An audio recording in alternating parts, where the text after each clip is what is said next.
सकाळी आपण बघितलं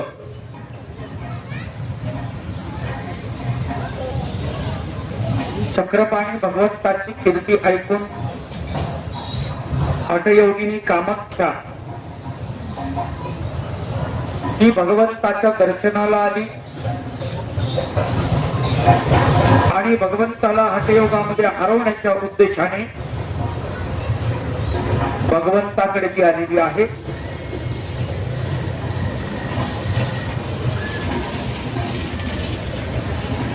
आणि तिला असं वाटतं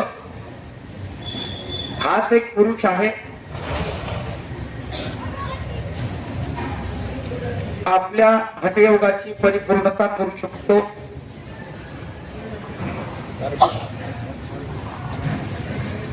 पण चक्रपाणी भगवंत 7व्या गुंफेमध्ये बसलेले ध्यानस्थ, त्यांच्या चेहऱ्यावर कोटी लावण्य तळपत होते. नवे नवे सौंदर्य साकार झाले. काय आवाज कमी येतोय का?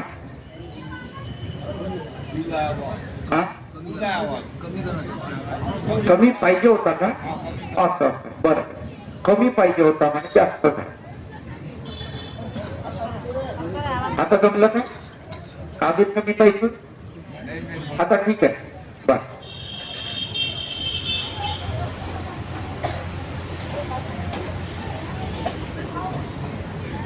सौंदर्य जणू साकार झालं आणि ते पृथ्वीवरती आलं असं वाटते. किंवा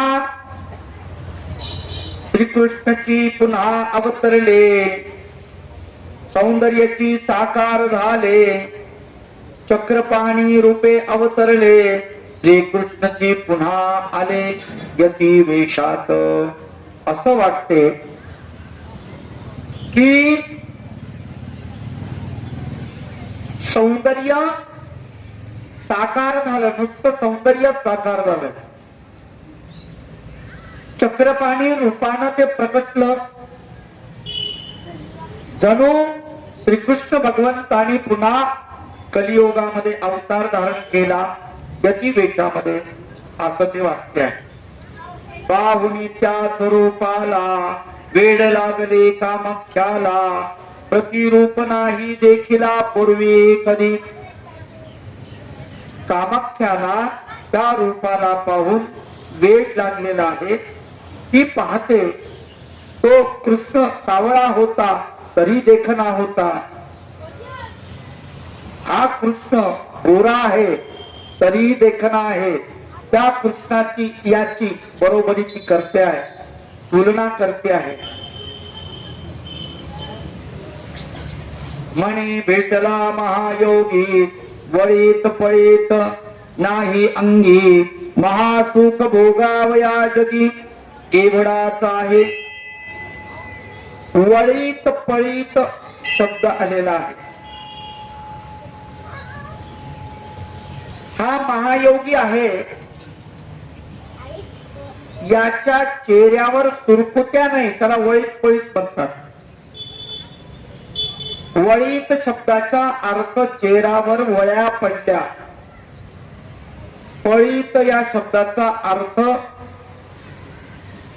दोन रेषांच्या मधलं जे असतं ते सुजलेला सारखं दिसतं. अशा प्रकारे त्याचा चेहरा दिसत नाही म्हणाले.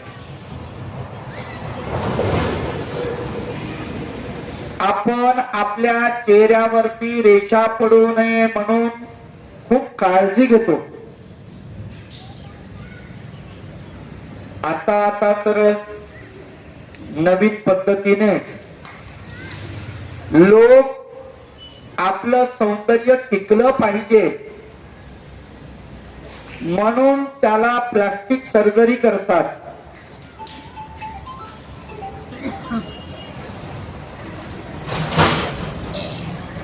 प्लास्टिक सर्जरी म्हणजे वास्तविक वरून प्लास्टिक नसतं. ही सर्जरी करताना गाल जर असे खाली आले तर उष्णतेने गालाची त्वचा वर ओढल्या जाते आणि ती वरच्या बाजूला ओढून तिथं शिवल्या जाते.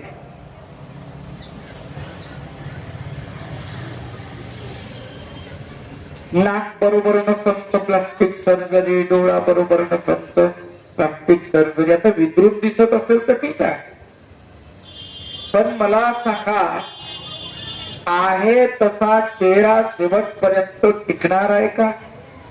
नाही.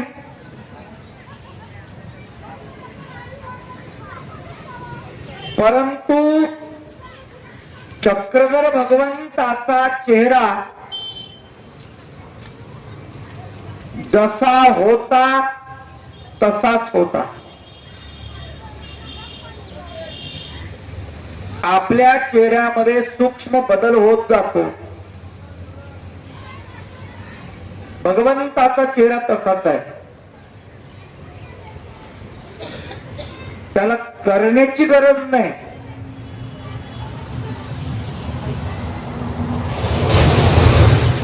माणसाला वाटतं ना आपण सुंदर दिसलो पाहिजे, कुणालाही वाटतं. मग सुंदर दिसण्यासाठी आपण किती प्रयत्न करतो. काही लोकांना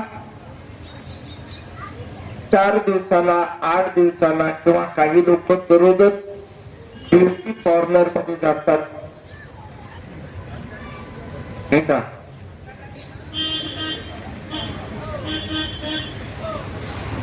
चेहऱ्याला फ्रेश करतात. कितीतरी महागड्या औषधी असतात ते चेहऱ्याला लावण्याचे. वेगवेगळ्या प्रकारचे लेप लावून चेहऱ्याला चकाकी आणण्याचा प्रयत्न केला जातो.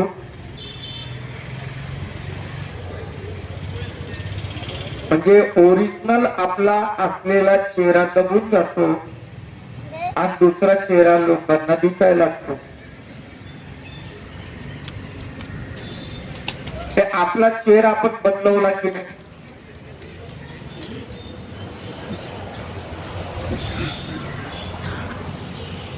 आता मला सांगा, किती जरी चेहरा लपवला किती वेळ राहणार आहे ते? थोडा वेळ.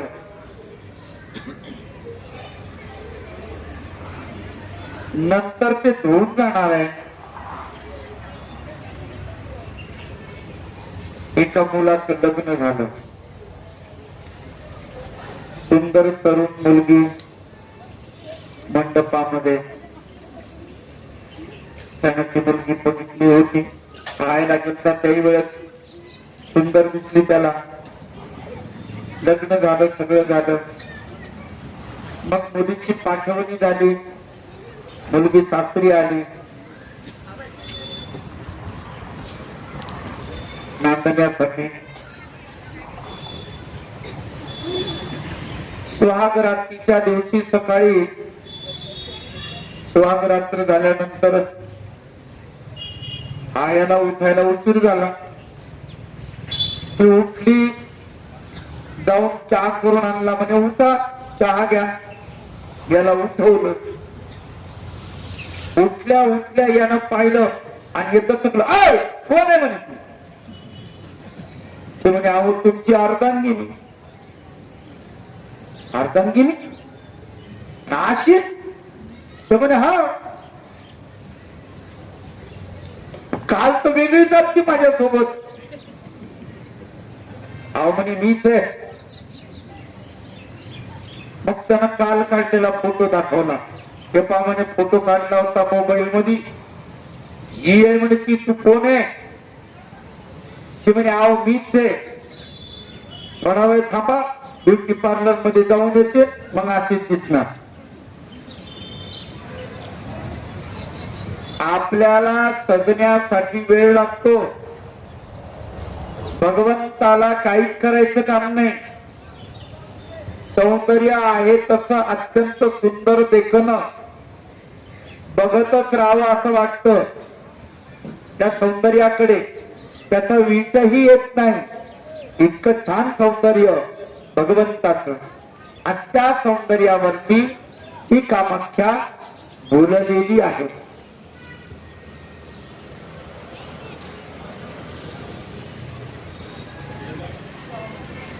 ऐसे करुणिया चिंतना गुंफेत करी गमना, एक चरणा उंबरात ठेवूना जात होती ते.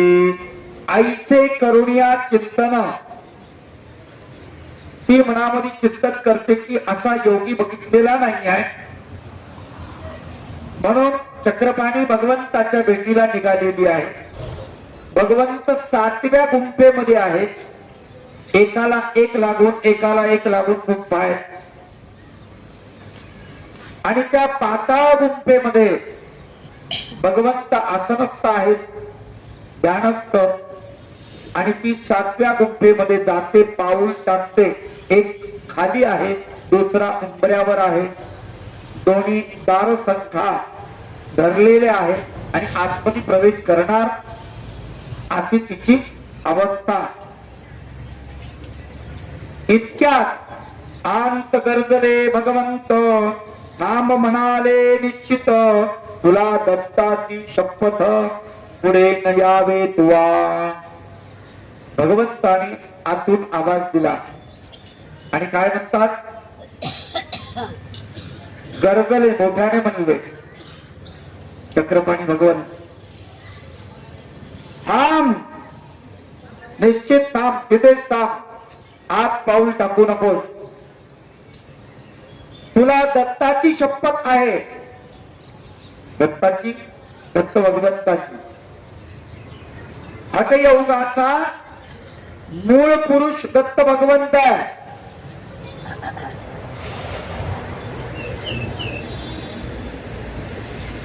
कामाख्या दत्तात्रेय प्रभूंची शिष्य आहे.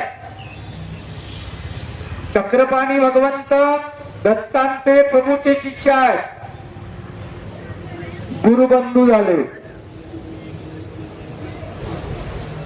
भगवंतालाही माहित होत. ते म्हटले आत पाऊल ठेवू नको, तुला दत्ताची शपथ आहे. पाऊल तसाच, एक उंबऱ्यावर एक बाहेर, दोन्ही दारसंख्या दरवाजाच्या पकडलेल्या अशा अवस्थेमध्ये ती आहे.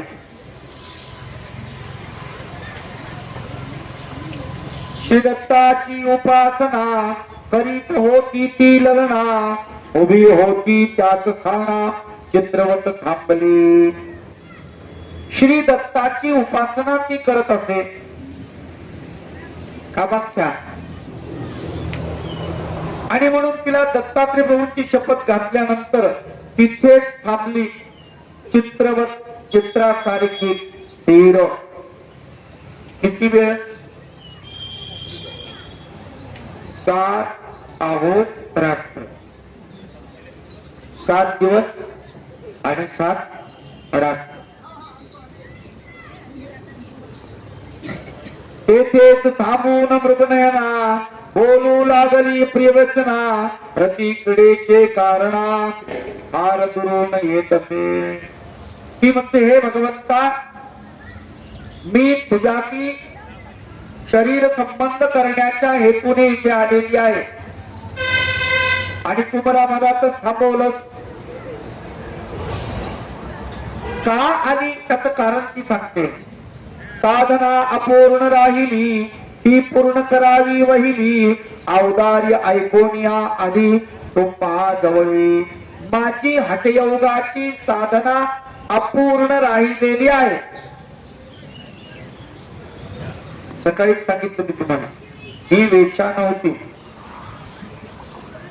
हठयोगाची परिपूर्णता करण्यासाठी चक्रपाणी भगवंताकडे ती आलेली होती. मग ती म्हणते की माझी हठयोगाची साधना पूर्ण करण्यासाठी या महाराष्ट्रामध्ये, गुजरात मध्ये आसपास कुणीच पुरुष मला मिळाले नाही, भेटले नाही. तर माझ्या हठयोगाची परिपूर्णता तुमच्याकडून होईल म्हणून मी तुमच्याकडे आलेली आहे. मी ऊर्ध्वरे ते भ्रष्ट केले, महामुद्रा तैशीच राहिली, तुमची कीर्ती ऐकून आली शृंगार करुणी. जे लोक ऊर्ध्वरेते आहेत हठयोगातले, त्या लोकांना मी अधरेते केले आणि ते माझ्याकडून हारले. हठयोगाची परिपूर्णता त्यामुळे झाली नाही, म्हणून मी तुमच्याकडे आलेली आहे तुमची कीर्ती ऐकून.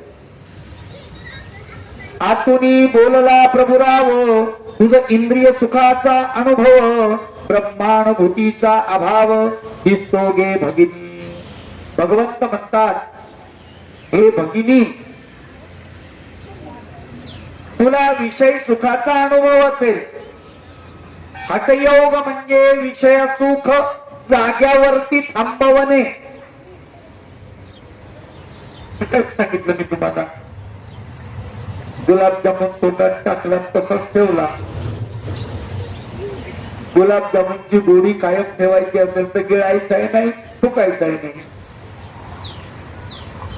वाटीभर बासुंदी पिली तरी तृप्तता होत नाही.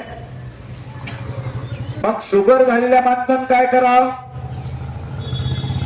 खावं तर वाटते, चमचाभर बासुंदी घ्यायची. जेवण झाल्यानंतर किती? चमचाभर तोंडात टाकायची. तोंडात टाकल्यानंतर गिळायची नाही, फुकायची नाही. कळलं का? हा. किती वेळ?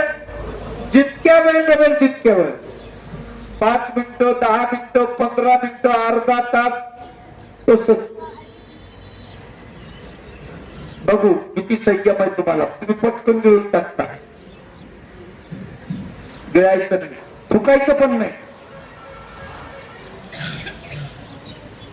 थोड्या वेळानंतर तुम्हाला असं वाटेल लिटरभर बासुंदी पिली की काय. जिभेला द्यायची ना, जिभेला वाटत ना, त्या सुखाला तिथेच थांबवलाय. चक्रपाणी भगवंत म्हणतात, आगे भगिनी, तुला इंद्रिय सुखाचा अनुभव आहे, पण ब्रह्म सुखाचा अभाव आहे. तुला ब्रह्मसुख माहित नाही, त्याच्यामुळे तू असा हट्ट धरतेस.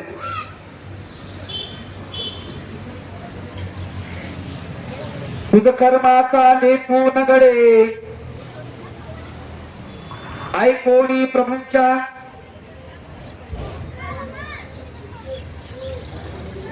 जे इंद्रिय सुखात रमले, ते दुःखाचीच कारण झाले. ज्ञानी तेथे कधी नरमले, क्षणभंगूर म्हणून. तुला ब्रह्मसुखाचा अनुभव नाही, विषय सुखाचा अनुभव आहे, म्हणून विषय सुखाची तू मागणी करतेस. पण एक लक्षात ठेव, ते म्हणतात, जे इंद्रिय सुखामध्ये रमले, इंद्रियाच्या अधीन झाले, ते दुःखाचीच कारण झाले. त्यांच्या नशिबात दुःखच प्राप्त झालं, त्यांना दुःख मिळालं. आणि म्हणून ज्ञानी माणसं मात्र तिथे रमत नाहीत. इंद्रिय सुखाच्या मागे नाही लागत ज्ञानी माणसं. का? तर इंद्रिय सुख क्षणभर आहे. एखाद्या माणसाला गाणं लय आवडतं, बरोबर? एखादं गाणं खूप आवडतं. मग आता किती वेळेस तो गाणं ऐकेल? गाणं चालू आहे तोपर्यंत कानाला बरं वाटतं. गाणं संपल्यावर बरं वाटतं का? नाही. शुगर झालेल्या माणसाला गोड खावं वाटतं, पण त्याच्यासाठी गोड म्हणजे विष आहे. मग त्याला खावं वाटतं. किती वेळ खावं वाटतं? जोपर्यंत पुरणपोळी पोटात जात नाही तोपर्यंत त्याला बरं वाटतं. पोटात गेल्यावर असं वाटतं एक नव्हती खायला पाहिजे, आपण अर्धीच खाल्ली असती तर बरं झालं असतं. तेवढी साखर पोटात नसती गेली. केव्हा वाटतं? पोटात गेल्यावर, गिळल्यानंतर. इंद्रिय सुखाचं असंच आहे. आपण नाकाने श्वास घेतो, नाकाला गंध खूप चांगला वाटतो, कुणाला अत्तराचा गंध बरा वाटतो, कुणाला कशाचा वाटतो, कुणाला चमेलीचं फूल, कुणाला चाफ्याचं फूल, त्याचा सुगंध आवडतो. पण किती वेळ नाकाला आपण नाकाला धरूनच ठेवणार आहे का? तुला नाकाला बांधणार आहेत का? बांधले का कोणी? नाही. नाक नंतर बधीर पडत. आलं का लक्षात? अत्तर जोपर्यंत तुमच्या अंगाला लावलेलं नाही तोपर्यंत अत्तराचा वास हवा हवासा वाटतो. अत्तर अंगाला लावलं, नाकाला लावलं, कपड्याला लावलं किंवा हाताला मनगटाला लावून नाकाला लावलं, सुगंध घेतला. आपण किती वेळ घेतो? नंतर तो सुगंध आपल्याला बधीर होऊन जातं, नाक बधीर होतं. नंतर येत नाही नाकाला सुगंध. सुगंध चालू आहे का बंद आहे? बोला पटपट. सुगंध चालू आहे. तो पदार्थ अत्तर म्हणा, फूल म्हणा, ते सुगंध सोडू राहिलेला आहे. पण आता आपलं नाक बधीर झालं, नाकानं सांगितलं का बस. बरोबर. इंद्रिय ते सुख घेतल्यानंतर क्षणभंगूर आहे, ते सुख संपणार आहे. जीवाचा भरोसा नाही. संत सांगतात क्षणभंगूर नाही जीवाचा भरवसा. आज सुखासाठी सगळी धडपड आहे. कशासाठी आहे सगळं? सुखासाठी. काही माणसं म्हणते झोप आरामशीर लागली पाहिजे म्हणून चांगल्या प्रकारची गादी आणली. एकाने मला सांगितलं, म्हणजे बाबा ही गादी 1,00,000 रुपयाची. म्हणजे बापरे, कशासाठी आणले रे बाबा एवढे?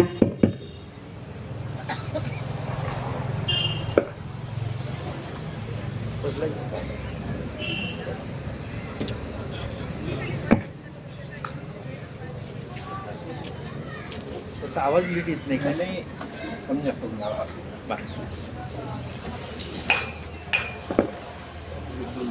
आवाज गेला.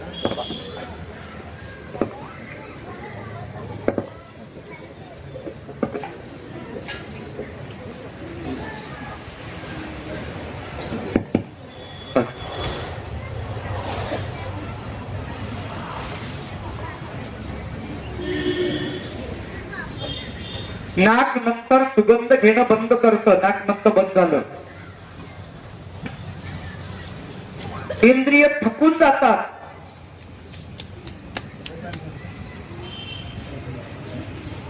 पण आपण मात्र थकत नाही.